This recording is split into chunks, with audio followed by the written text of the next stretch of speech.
பேரவைத்தாளே, உங்களுடைய அனுமதியோடு இந்த சிறிய காகிதத்தை தமிழ்நாட்டு முதலமைச்சருடைய கவனத்துக்கு நான் கொண்டு செல்கின்றேன். நம்முடைய மாண்புமிகு அமைச்சர் முத்துசாமி அவர்கள் ஒரு கூட்டத்திலே திருச்சியிலே பேச வரும்பொழுது அந்த கூட்டத்திலிருந்த ஒரு பெரியவர் எனக்கு எழுதி கொடுத்தது. அதை வாங்கி பாக்கெட்ல வச்சுட்டு நான் வீட்டுக்கு போயிட்டேன். எனக்கு பார்க்கல. நான் போகும்பொழுது அந்த காகிதத்துல எழுதி இருந்தது, என்னோட தொகுதியை சார்ந்திருக்கிற ஒரு பெரியவர் எழுதியிருக்காரு, என்னுடைய பேர பிள்ளைங்க 2 பேர் நான் முதல்வன் திட்டத்துல பயன்பட்டு இருக்காங்க, மு.க. ஸ்டாலினுக்கு நன்றி சொல்லி பேசுங்க என்று சொல்லியிருக்கிறார். அன்றைக்கு தவற விட்டேன் மக்கள் மன்றத்தில், இன்றைக்கு சட்டமன்றத்தில் நான் பதிய வைக்கிறேன் என்பதற்காக இதை நான் சொல்லுகின்றேன் பேரவைத் தலைவர்களே. இப்படி ஒவ்வொரு திட்டத்தையும் இன்றைக்கு பார்த்து பார்த்து செய்யக்கூடிய முதலமைச்சர்.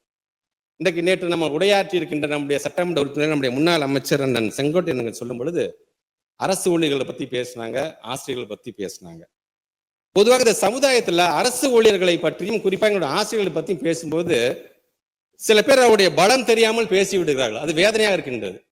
எவ்வளவு தெரியுமா சம்பளம் வாங்குறாங்க அவங்க அப்படின்னு ரொம்ப ஈஸியாக பேசிவிட்டு போகிறார்கள். அதை முழுமையாக ஒரு சமூகத்தினுடைய பலம் என்பது எங்களுடைய அரசு ஊழியர்கள் என்பதை உணர்ந்தவர் எங்களுடைய முத்தமிழர் கலைஞர் அவர்கள். எந்த ஆர்ப்பாட்டம் போராட்டம் நடந்தாலும் உடனடியாக ஒரு பொது சமூகத்தை அவங்களுக்கு எதிர்ப்பாக திருப்பி விட்டு அவளை கொச்சைப்படுத்துவது போல, இவங்க இது வாங்குறாங்க, இவங்களுக்கு என்ன கேடு வந்துச்சு, எதுக்கு இதெல்லாம் பண்றாங்க என்று சொல்லும்போது வேதனையாக இருக்கின்றது.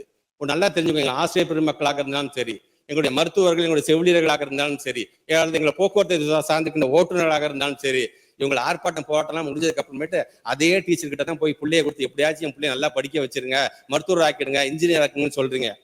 அதே டாக்டர் கிட்டையும் செவிலியர் கிட்ட தான் போய் எப்படியாச்சும் உயிரை காப்பாத்துங்க என்று நீங்க சொல்லுகிறீர்கள். பேரிடர் காலம் என்று வந்த பொழுது எந்த வண்டி ஓடிச்சுன்னு எங்களுக்கு தெரியாது. ஆனா எங்க அரசு போக்குவரத்து சார்ந்த ஓட்டுநரை நேரங்காலம் பார்க்காம அந்த வண்டியை ஓட்டி பயன்படுத்தாங்க என்று சொல்லும் பொழுது அந்த பலத்தை உணர்ந்தவர் எங்கள் முத்தமிழர் கலைஞர் அவர்கள். அரசு ஊழியர்கள் என்று சொன்னால் முதலாக ஏன் முத்தமிழர் கலைஞர் காலத்தில் குடும்ப பாதுகாப்பு திட்டம் கொண்டு வந்தது அவர் தாங்க. அரசு ஊழியர் நீ இறந்து போயிட்டியா, உனக்கு கருணை அடிப்படையில் நான் உனக்கு வேலை தரேன் என்று சொன்னவரே கலைஞர் தாங்க. அரசு ஊழியர்களாக இருந்தாலும் ஆசிரியர்களாக இருந்தாலும் ஒவ்வொரு வாரிசுகளுக்கும் ஒரு ஹெல்த் கார்டு கொடுக்குன்னு சொன்னதே கலைஞர் தாங்க. எஸ்மா டெஸ்மான் 2001 2006 கொண்டு வந்து 1,74,000 பேர் ஒரே கையெழுத்து வெளியில் அமைச்சிக்கல. அவங்களை மீண்டும் 2006 2011 என்று வந்த பொழுது நம்முடைய முத்தமிழர் கலைஞர் அவர்கள் தான் மீண்டும் அப்போது இழந்த அந்த சலுகைகளை மீட்டு தந்தது மட்டுமல்லாமல் மீண்டும் அவங்களை வேலைக்கு எடுத்துக்கிட்டதுங்க. ஆக இப்படி ஒவ்வொன்றையும் இன்னைக்கு செய்தவர் நம்முடைய முத்தமிழர் கலைஞர் என்பதற்காக சொல்றேன். 10 வருஷம் நீ வேலை செஞ்சியா உனக்கு தேர்வு நிலை ஊதியம், 20 வருஷம் ஆயிடுச்சா உனக்கு சிறப்பு நிலை ஊதியம் உனக்கு. இப்படி ஒவ்வொன்றையும் பார்த்து பார்த்து செய்யக்கூடியவர் நம்முடைய தமிழ்நாட்டுடைய முதலமைச்சர். உங்களுக்கே தெரியும் இந்த ஆட்சி வந்த பொழுது எப்படி இருந்தது இந்த சமூகம்.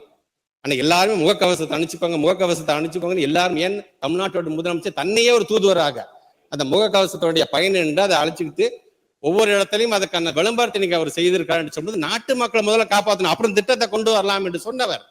அன்னைக்கு நிதிநிலை எப்படி இருந்தது, இன்னைக்கு 9.69% இன்னைக்கு மிகப்பெரிய உயரத்தை எட்டி இருக்கிறோமே, இந்த அளவுக்கு கொண்டு வந்திருக்காரு நம்ம தமிழ்நாட்டோட முதலமைச்சர். அதனாலதான் அன்னைக்கு சொன்னவங்க எல்லாம் நம்ம உயிரை காப்பாத்து சென்று பொதுமக்கள் சொல்கிற அளவுக்கு அதை செய்து காட்டியவர். இதையெல்லாம் கடந்து இன்னைக்கு ஒவ்வொரு சார் பணம் நிறைய இருந்துச்சுன்னா வாரி வழங்கக்கூடிய வல்லது சார் எங்க முதலமைச்சர் அவர்கள். எல்லாத்துக்கும் வாரி வழங்க வேண்டும் என்று நினைக்கக்கூடிய முதலமைச்சர். ஒன்னே சொல்றேன், அரசு ஊழியர்களையோ அல்லது எங்களுடைய ஆசிரியர் பெருமக்கள் பத்தியோ நீங்க சொல்லும் பொழுது பெத்த பிள்ளைய தூக்கி கொஞ்சம் போது நெஞ்சில் எட்டி வச்சு தூக்கி போட்ட மாட்டோம். நம்ம பிள்ளை நம்ம தான் அரவணைச்சுக்க வேண்டும். பல நேரத்தில் விமர்சனம் செய்தாலும் சரி, எங்க ஆசிரியர்களும் எங்களுடைய அரசு ஊழியர்களும் நாங்க சேவை வேறு யார் சார் செய்ய போகிறார், இந்த நம்பிக்கை இன்றைக்கும் அவர்களுக்கு இருக்குது என்பதை இந்த நேரத்தில் நான் பதிவு செய்ய கடமைப்பட்டிருக்கின்றேன்.